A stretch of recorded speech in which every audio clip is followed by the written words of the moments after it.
Bonjour à tous, salam alaikum. J'espère que vous passez un très bon ramadan en ces 10 derniers jours, alhamdoulilah. Donc aujourd'hui, je fais cette vidéo pour vous parler du féminisme. Bismillah.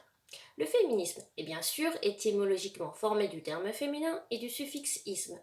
Or, ce suffixe est utilisé dans de nombreuses idéologies telles que le communisme, l'athéisme, le marxisme, l'obscurantisme, le nazisme et j'en passe. Le féminisme est une doctrine qui préconise l'égalité entre l'homme et la femme. Et donc rien que ça c'est idéologique puisque l'homme et la femme ne sont pas égaux ni psychologiquement ni biologiquement, ils sont différents. C'est prouvé scientifiquement. Et donc vouloir substituer à la réalité une vision personnelle des choses est par essence idéologique. Donc ce que je voulais vous dire aussi, c'est que ce mouvement est né en Occident au XIXe siècle. Et donc, en ce qui nous concerne, suite à la Révolution française, on a eu une sérieuse remise en question du rôle de l'Église dans les affaires d'État. Et donc, justement, le féminisme, il s'est construit dans le rejet du monothéisme, puisqu'il s'enracine dans le gauchisme, qui lui-même se base sur les thèses marxistes qui renient l'existence de Dieu. Donc la problématique est simple, est-il cohérent d'être à la fois croyante, d'être monothéiste, et en même temps d'être féministe? Donc bismillah. Donc, je voulais vous montrer un livre qui est assez intéressant, qui retrace un aperçu historique du mouvement féministe en Occident depuis le 19e siècle jusqu'à nos jours. Donc pour commencer, j'aimerais vous parler de la femme nouvelle, qui est un concept en fait qui se base sur l'homme nouveau, une idée pseudo-anthropologique gauchiste. Donc l'homme nouveau est l'homme qui s'invente lui-même. Donc il s'agit d'une pensée qui consiste à nier les déterminismes naturels. L'objectif est de faire primer la volonté humaine sur la réalité. Pour étayer mon propos, l'exemple le plus parlant sur la femme nouvelle est le regard que les féministes posent sur la maternité. Donc, en l'occurrence, les féministes les plus radicales. Donc, dès le 19e siècle, elles auraient aimé que les femmes sortent de leur rôle de mère. Et justement, Louise Weiss, née en 1893 dans une famille germano-alsacienne, fonde une association pour l'égalité des droits civiques entre les hommes et les femmes qu'elle appelle la femme nouvelle. Pour Simone de Beauvoir, on ne naît pas femme, on le devient. Elle développe l'idée selon laquelle la condition féminine n'a rien de biologique et la réduit à une construction sociale. Ensuite, le féminisme et la laïcité. Donc si on regarde l'histoire du droit de vote des chrétiennes, dans la France du 19e siècle, les politiciens français se défiaient tellement de l'Église que la foi de la majorité des femmes les dérangeait, les inquiétait. En effet, la plupart d'entre eux persistaient, la plupart d'entre elles, la plupart des femmes françaises au XIXe siècle, persistaient dans la foi chrétienne. Et c'est la raison pour laquelle il était hors de question de les considérer comme des citoyennes et donc de leur accorder le droit de vote. Il faut choisir, citoyens, il faut que la femme appartienne à la science ou qu'elle appartienne à l'Église, clamait Jules Ferry en 1870. Après la loi de 1905, séparant l'Église et l'État, l'obtention du droit de vote des femmes demeure très difficile. Les suffragettes françaises, persuadées d'être récompensées de leur patriotisme, se heurtent par 3 fois au refus du Sénat en 1918, en 1922 et en 1926.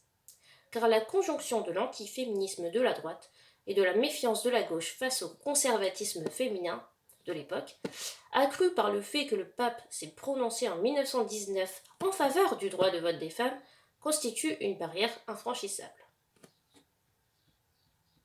Bon, la France n'est pas le seul pays européen concerné par ce triste constat. En Espagne, le droit de vote sera plus difficile à obtenir. Radicaux et socialistes pensent qu'elles sont trop soumises à l'Église, toute puissante, jusqu'à ce que la République ne décide de la séparer de l'État. Donc voilà. Donc, pour en parler ensuite du voile, donc de ce qui s'est passé en France depuis les années 80. En fait, il reproche aux filles d'être trop musulmane, entre guillemets. Le féminisme défend-il réellement toutes les femmes sans exception, quelle que soit leur religion?